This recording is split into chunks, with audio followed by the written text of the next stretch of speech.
Okay, everyone. I'd like to welcome my next guest. This is Sohil Shah. He's completing his fourth year, his final year at UC San Diego. He's originally from the Seattle suburbs, and he's studying cognitive science and business economics at UCSD. Sohil, thanks for coming on. Hi, it's awesome to be here. Definitely makes Tuesday better than a normal week. Yeah. Did you catch the NFL games this past weekend? Oh, totally, totally. So I am from Seattle, so sadly I'm a Seahawks fan. And we put up a tough fight and yeah, you're from the Bay, right? I am, yeah. So yeah, you got the upper hand on us this time, but Yeah. we'll be back. We'll be back next season. Yeah, I don't doubt that. I mean, it feels good after like all the consistent losses we've taken from Seattle over the years.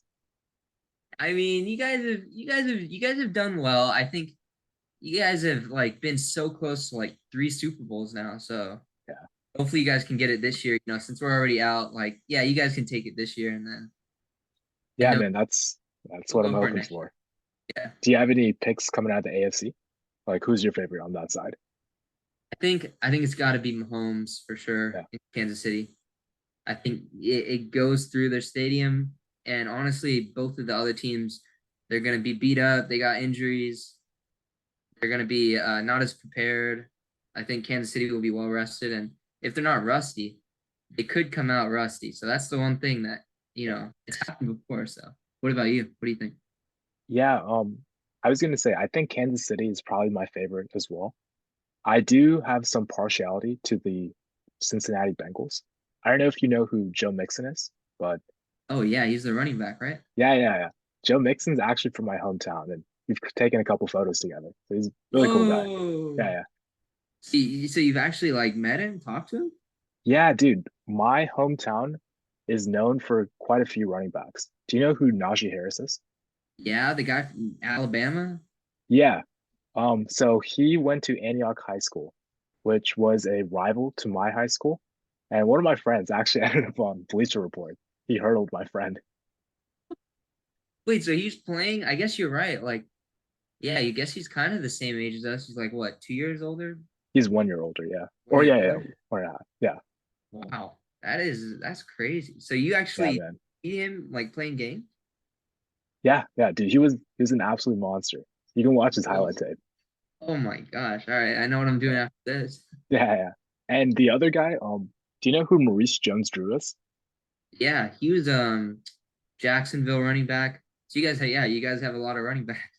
Yeah. I mean, he didn't actually play for a high school in our area. I remember Uh-huh. like back then, I guess it wasn't too competitive a scene. So he actually like drove 2 hours to go to a private high school. But yeah, he's from that same hometown as well. Wow. Wait, so where are you specifically from? What's like kind of Bay Area, right? Yeah. So like I guess East Bay area. Do you know? So you're not too familiar with the geography, but I would say like if you know where UC Berkeley is, about Yeah. 45 minutes east. Okay, cool, cool. Nice. Yeah, and yeah, I've been to the Bay a lot. I've been to Berkeley, beautiful campus. Definitely applied. uh, Likewise, but yeah, beautiful campus and good food. I know that. So, definitely. Yeah. yeah. Yeah. I mean, going to college. So we can actually touch a little bit about your time in UCSD. You're now in your fourth year, right? Yeah. Yeah. I'm a, And you're studying business economics and cognitive science. Could you talk mhm. to us a little bit on just how you decide to study both those two subjects? Yeah, of course. So I was never one of those kids who like knew exactly what they wanted to do from 5 years old, 12 years old. I kind of like experienced economics in high school. I took AP macroeconomics, microeconomics, and I enjoyed it. It came natural. So that was kind of the major I just took going into UCSD. And I know UCSD had a great economics program. And so, I started my first actually 2 years just economics and not either like no business side, no cognitive science side. And I think COVID definitely made it more tough, but I felt like economics, it was tougher for me than I thought. It was a lot of calculus involved once I got to the upper divisions. Um, and it was I think the classes were just so exam heavy and there wasn't too much of a like camaraderie in the classes, I think. At least that's what I experienced. Plus, it turned COVID. Um, Classes were online, so that made it definitely tough to, learn in that environment. So I started out with econ, but then I think they opened the business econ major I option did, yeah. new year, yeah. And so I saw that, and I wanted to do business going into college too. So I was super excited, started that up, and I feel like my enjoyment of my major was probably a 7, with the business side probably an 8.5, and then I'd say I kind of the cognitive science side, I got kind of into neuroscience and understanding how the brain works. And that's how I got into that and chose that as my minor. So I think as I've gone on, my interest in all of the topics have definitely like they keep peaking, they keep getting higher. So as I leave, I'm kind of bummed. Like I'm Yeah. kind of hitting my stride right now and I'm really enjoying school. So Nice, nice. Yeah. Yeah, I was gonna say similar story for me. Originally was studying economics, and I think like with econ, I find it pretty interesting, but at the same yeah. time, I don't know if it's necessarily super applicable. Part of Mm-hmm. the like there's a guy I follow named Scott Galloway, and he talks a lot about, your time at university. It's really a good networking opportunity. Found in like the econ classes, like I did make like study groups and friends, but not necessarily like a huge kind of like guess conversations to other people, getting to do projects. And I sort of missed Yeah. that. So I think Yeah. business econ's been pretty solid for that. Yeah, I totally feel that. Yeah, there's been a lot more projects. So you joined the business econ major when it came out, right? Mhm. Yeah, And yeah, you junior or yeah, about a year and a half ago. So you've taken like a lot of quarters now, 3 quarters maybe. I Yeah, have. Yeah, yeah, and it's different. Yeah, yeah. I feel like the classes are more discussion based, probably more yeah. projects. Yeah. Do you have any favorite classes or professors thus far? Oh yeah, definitely. I personally loved um business and organizational leadership. I thought it was a really useful class. They went into like power, influence, leading change, culture, and I found that stuff kind of really applicable. Kind of Definitely. kind of a little different from the theoretical side of econ and not as applicable if you're not doing many projects. I definitely enjoyed that class, and the teacher was great too. Mrs. McKay, I think. Really? Okay. No, I mean, I'm surprised. I was going to say, I've heard a lot of negative reviews about her. I have too, but personally, at least in my experience, she gave great readings. The class was really structured well. And so I did all the readings. I mean, they're all from Harvard Business Review. I don't see how you can complain about that. It's not like Yeah. she, making this stuff up. So yeah, I would just do the readings, go to class, and we talk about the readings, and it was a good experience Nice. for me. Yeah. I loved it.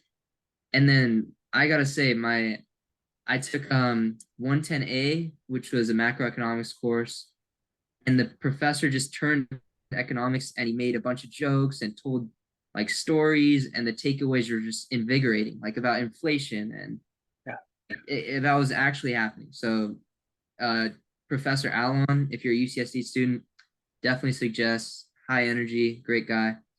And then on the cognitive science side, Mrs. Rangel, she like took neuroanatomy, like probably the most complex part of cognitive science, like at least on the neurobiology side, and she made it like crystal clear. Like she was such a good professor. So Nice. yeah, I'd say those three for sure. Have you taken Shannon Ellis before? No, is she a business professor? So she's actually a cog sci professor, which is why I brought it up. Oh, Um, cool. I believe I took like I didn't, I guess, minor in cog sci, but I did take a few classes. And I believe she taught Cogs 108, which is a applied data science course. Oh, okay. Yeah. So I'm kind of on the other side, the neurobiology side, but then there's also the whole machine learning, AI. So that's cool that you took 108. That's a great class to take. Nice, nice. So in Cogs, you're saying that there's different kind of specializations someone can take. Yeah, exactly. Exactly. There's like a design specialization, there's neurobiology and kind of behavioral cognitive science. And then there's also like coding, a lot of Python, and learning more about deep learning, machine learning, artificial intelligence. Yeah, I think all three are very like we're I mean blessed to have such a great like programs at our school for sure. Yeah. Is there a particular reason why you chose to do the I guess the neuro kind of side? Yeah, yeah. Well, so I got into like a self-improvement phase, as I junior year, you get try to get all motivated. And I all of a sudden it was kind of now it's really popularized, but it's kind of like understanding how the brain works. It actually has a huge effect on your productivity, how much work you get done, how good you feel, how focused you are. Common sense, right? But like learning about it was just like, whoa, like completely opened my eyes to how like, it made me respect like what's going on up here more. So, 100%. Yeah. Yeah, I was gonna say, I know we both listen to a guy named Andrew Huberman, and 100%. Yeah. yeah, I think like I first heard about him on the Joe Rogan podcast, like like at least 2 years back, Mhm. and yeah, it was just like because you hear like Joe Rogan, I enjoy his stuff, but sometimes I don't think he knows what he's talking about personally. Exactly. Yeah. And having someone who understands the neural architecture, who knows like all the stuff he's saying is backed by some level of science, I think is Hmm. really valuable and good content for people to listen to. Hmm. 100%. It's free, and he always starts out his videos with this, but it's like it's free and it's research based. I mean, he's a professor at Stanford. He got his PhD there, and he's just yeah, what he says is really accurate. He's not trying to. He puts out like 2 hour videos, so it's not like clickbait. It's not like content to stir stuff up or anything. You Yeah, know, go viral. He's not one of those guys. And Joe Rogan, I'm sure he gets good guys on there that know what they're talking about too. But yeah, I feel like Andrew Huberman is just a class act, and he definitely knows what he's talking. agreed, agreed. Yeah. I also did want to touch up on this. I know you're also part of the Sigma Nu fraternity, right? Hmm. Yeah. Yeah. Do you know a guy named Daniel Patton? Oh yeah, of course. Yeah, he was actually I joined with him. He was I guess we joined at the same time. We like rushed in the same quarter. Nice, nice. Yeah, he Yeah. was my old roommate back in 2019. Oh no way. Yeah, That's awesome. It's a small world. Yeah. yeah, Yeah. I mean, I wouldn't have met him if I didn't go out to that Greek Gardens and meet the frats or whatever. yeah. Yeah, so this is a big like thing a lot of students participate during their college years. What kind of Hmm. initially attracted you to joining a fraternity, and what is the reason you decided to stay over the past couple of years? Yeah, yeah. The main reason was I remember the first 2 weeks. On Saturday, the campus was completely dead and there was just no one outside. And I was like, wow, this is not necessarily what I expected going to college. And I wanted to get out there for sure. I wanted to meet friends, do fun stuff. So yeah, I just the person I was living with, I just met him. Yeah, just met him. We're all of a sudden roommates, and we went out together. And I still live with him to this day. Like, yeah, that's how close you get. I mean, it's been I rushed my freshman year, so freshman fall. So about 2 weeks in, I just was like, all right, you know what? I want to go get out there and meet some people. And yeah, yeah, yeah. Nice, nice. It's been it's been awesome. It's been awesome. So Yeah. And I think what's really cool about being a fraternity is that yeah. you're surrounded with, I guess, other people your age who likely have similar goals, right? That's ultimately like how people kind of bond and, eventually decide to join the fraternity.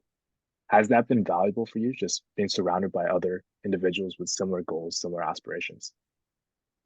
Yeah, totally. I think, yeah, you go in and you're surrounded by freshmen and even people older than you too. So they have more experience.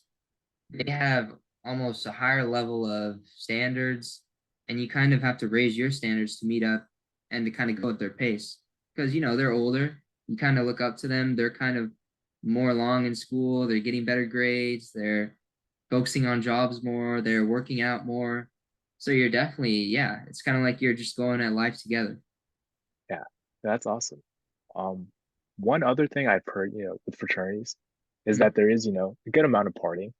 Mhm. As a student, someone who's involved in self-improvement, how have you been able to find a balance and create healthy boundaries for yourself with regards to partying? That's it. Yeah, that's a great question. I think it was tough in the beginning, and I feel like sometimes you got to get lost to find yourself in some ways. So I think COVID was because it kind of I went home, so I was kind of out of the fraternity, just staying home. And I feel like that got me back centered, at least on what my goals were, what I wanted from my life. And then I think with that, kind of understanding myself more, I could interweave more back with the fraternity and have a great social life, but also, respect what I want out of life too. So I think that key was like there's a lot's going on in a fraternity basically. And if you can have some time to yourself and not be too caught up in other people's worlds, I feel like then it becomes more balanced. And for the drinking part, you definitely have to be responsible. Definitely have to be responsible. Yeah, control yourself. I mean, you're gonna have nights where you drink too much, but then you have to learn from it for sure. Yeah, awesome. Yeah. And I know you interned at UBS this summer. How was that Mhm. experience? That was incredible. I think UBS is a really it was a great culture. It was a great culture, great employees. Everybody was on their tip top shape, working really hard, doing the best. Like I mean, as far as wealth management goes, UBS is I think the number one firm in the world. So Wow. in terms of how much money they manage at least.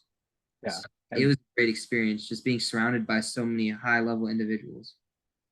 yeah. And for, I guess, some of the listeners who may not be familiar with the wealth management space, can you just give us Mhm. like an overview on what that is and what you guys are exactly doing? Yeah, so at least for the office I was at, there are financial advisors, and it sounds like a fancy term, but basically they just get clients and they manage those clients well. And so the wealth of the clients, they want to just basically understand what the client wants so they can really help meet the client's goals, the financial goals. It's all about the financial goals and what the client wants, and the financial advisor is just helping them reach that. And is there a specific type of client you guys target, like specific level of net worth or yeah, Yeah, so the such a cool part is like there are different types of FAs that have different books, like basically your book of your clients. Everybody builds their own book. And then there are even teams. So it's kind of whoever you connect with most. And for some, like some financial advisors are working independently. Some are working on teams and they have yeah, clients there too. So yeah, I think um yeah, it's not okay, yeah. So I was saying like for a large firm like UBS, I imagine, right, you guys would like to get more of the higher net worth clients, right? That way you can take a larger kind of margin. yeah. And so that is definitely true that for the most successful financial advisors, they're working with people who have wealth to manage. Yeah. Yeah. And for some of these people, like, because I think like it's different for a lot of these people, right? They have different sorts of circumstances. For most people, like, with the W-2 income, you make like 150. Some of the Mhm. stuff you need from a wealth management perspective, you can find online. There's people, who manage multiple businesses, have different trusts, right? That Mhm. perspective, you really need someone who knows what they're doing and can help you manage that complexity. Yeah, exactly. Yeah. Yeah, that's why they really manage honestly the three things that makes a financial advisor really important is yeah, you're right that you can look up online and kind of you can look at different bonds and say okay, I want to put my money in here to get a stable return. And so that is an option, but at the end of the day, the person I work for, he would always say that the reason people want financial advisors are the three T's. And that's because they have the time, they have the temperament, and they have the talent to do it. And it does take talent to really manage your wealth, to really know where to put your money, and to have the connections to put it in the right places. Sometimes I mean, I wasn't at a high level where I was actually managing people's wealth. I was just an intern, and so I don't necessarily know what those connections are, but I know they have places they can put their money that are great returns. And then to go with temperament, I mean, managing wealth, the markets fluctuate, things change. You really need stability. So that's what they give. And then they also have the time. They can really dive in and find the investment opportunities that are worth it. Yeah, I mean, did you ever do any like sort of interaction with the clients you portfolios you guys are managing? Yeah, well, so yeah, interactions with clients totally. I actually worked at the while I was interning, I also worked the front desk. So any client that came in, I'd welcome them to UBS and make sure they had a great experience. I'd get them situated, I'd get the FA ready, I'd help them with anything they needed in the meeting. So yeah, I think I got the experience to also talk to clients, which is honestly, when you first go into business, you usually don't get that chance. So that's probably my favorite part, actually. The Yeah. experience for sure.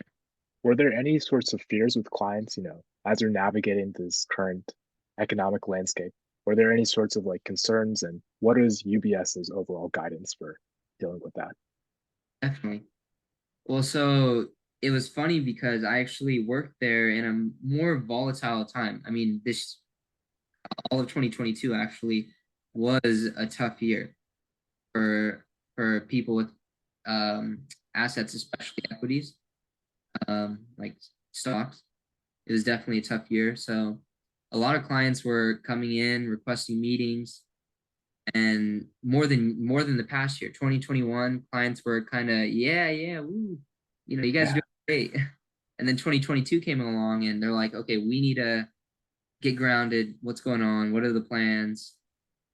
And then yeah, so yeah, there was definitely a change in kind of what clients wanted from the FAs, and the FAs met that. I mean, UBS was great at. I mean, every time a client would come in, they'd go out happier. Like even if, and that's the thing with the market would be down 12%, and their portfolio would be down too, but they'd still walk out happy just because that's how good they are at their job, explaining what's going on, building trust, confidence, all of it. yeah. It seems like that's a huge kind of factor for being in the wealth management space. Being able to convey confidence and having your client know that they can trust you with something as precious as their money and all they've worked for. Yeah, I'd always hear that. I'm always trying to pick up on things that when you're in the space, it's like, oh, that's how this works.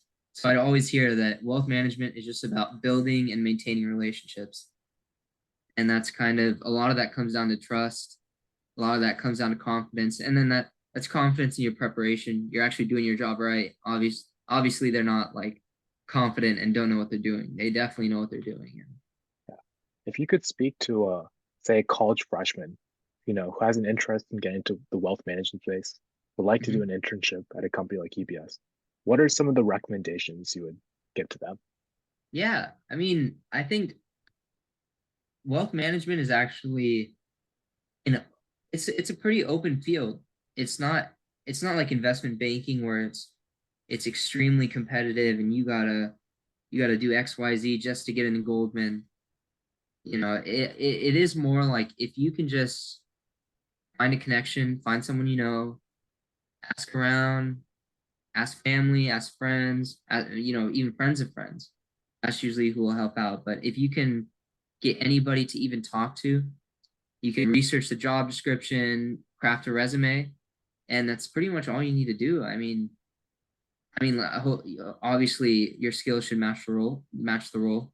Like, let's say, uh, you at least have a liking and finance, like background in finance. That's for sure. But if you have that, I mean, a lot of what it comes down to is work ethic and people skills and technical skills. If you have all that, then if you can just get your foot in the door, that's the key. Yeah. I wanted to ask you this, and I forgot to ask earlier, but about the sourcing aspect of the job. Were you involved with any sourcing and like trying to get new customers on? New clients. Yeah. So that is probably that's probably the people who get paid the biggest bucks. I mean, the people who actually go out and get clients, go to the events, meet these people that and build the trust, start the relationship. That is like the true like top level of wealth management. So as an intern, sadly, I did not get to do that. I was in the office kind of helping out, working on projects, but I didn't get to actually source. But I think once you are building your own book and you're trying to get your own clients, that's when you do it. Gotcha. So And I usually can get people there go one to, day. yeah, Hopefully I can get there one day. Yeah. I go. definitely. Yeah. I was gonna say like for that sourcing aspect though, do people usually go to like different trade shows or different networking events? How does that work? Yeah. I think it depends on I think how like what range the client is in. Like if they're ultra wealthy, then obviously that's some networking event that's very exclusive. But otherwise, I think a lot of it comes down to the people you know, family. Um, and yeah, there are financial advisors who just have friends of their family and they manage their wealth. So I mean, it's just all who you know. Definitely. Yeah. Yeah. If you Um, have connections, that's what makes you valuable too. for sure. Yeah. And looking now forward, right? You're in your final year of college. Are you Mhm. looking to go into wealth management after undergrad? Yeah, yeah, I am for sure. I think that's like the big question of what field, what discipline, because I'm business cog sci and economics. So I'm interested in finance, of course, too. So I think wealth management's one thing I'd love to do, and I think consulting, project management, and I think like behavioral economics even Yeah. all the kind of interests to me. So I'm in that phase of, and I'm sure you went through this. You're building your resume, you're trying to get interviews, you're just seeing what roles are out there, researching the fields, and yeah. Yeah. Have you read this book by this guy named Daniel Kahneman, Thinking Fast and Slow? Oh yeah, I actually have. Yeah. Yeah. That's a classic. Yeah, yeah. That's actually, yeah, I was reading that book over summer. Huge into behavioral economics and behavioral psychology for sure. That was a great book. I actually one of my professors, you were in that negotiations class, right, with Yuri Yeah. Genizi? Yeah. Yeah, he was actually like best friends with I think either like a key player, like I think the author's best friend was his best friend. Well, But yeah, basically, I mean, it shows you that like a UCSD professor, like if you look up behavioral economists, economist, yeah. and he literally shows up on Google. So Yeah. Dude. yeah, We have had some awesome professors in behavioral economics space. Um, do you know who Professor Amir is? Own Amir? no, I don't. So he's another behavioral economist. He's also in Rady. And he was actually like the protege to our professor, Oh, Knizi. oh yeah. And Professor Amir, I believe he works as Fiverr as their chief behavioral economist. And he just does that like part time. You know, like his main job is a UCSD researcher. It is impressive. I mean, that is impressive. That's that shows you that like if you can get out there, I think one of the coolest things that I wish I did more was actually talking to my professors and actually like establishing that connection to the point where, I'll add them on LinkedIn, maybe even get lunch with them. Wish I did that more. Yeah. Yeah, no, I mean that similar regret on my end too.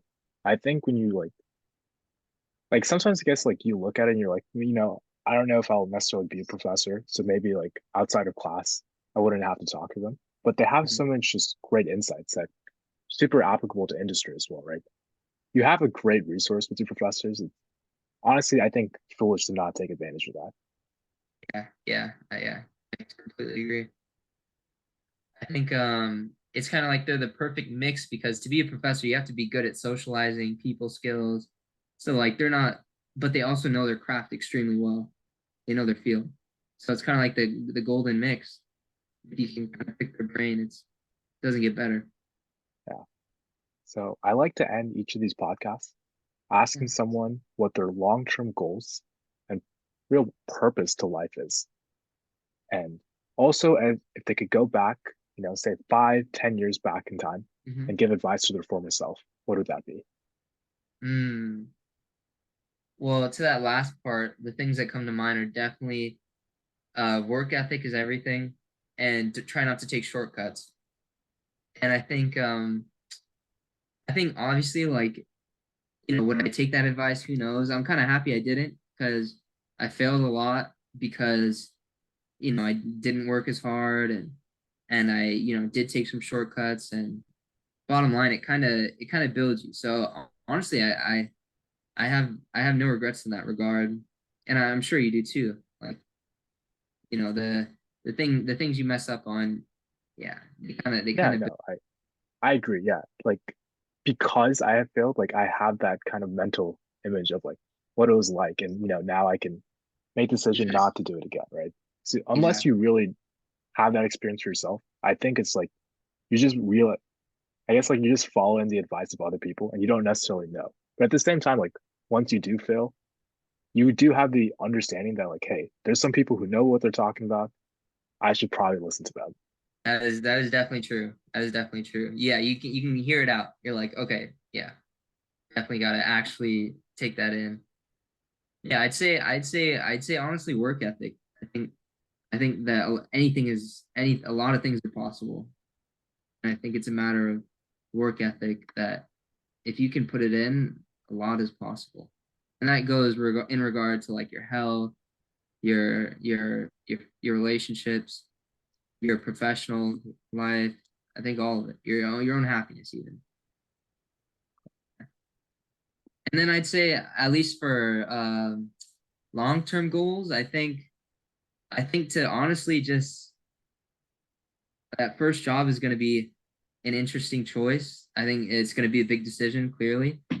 And I think if I can just keep that same work ethic, that same um, wanting to bring an impact and bring value to the people I'm around, I think I'll be good. I think that's my goal. So, yeah. Awesome. And just obviously the super meta question, but lifelong purpose. What is the thing that you live by that you hope to spread to the rest of the world? Hmm. Hmm. Lifelong purpose. Yeah, sorry, putting it on the spot here. That's a big question, and honestly, I think I can't say I necessarily wrote it out yet. So I think I'll have to get back to you, maybe in another episode. We'll do, we'll do. Well, Yeah. Sohil, thank you so much for coming on. Your insights have been very valuable, and I hope all our listeners can take good use of this. That being said, thank you for coming on. Thanks for having me.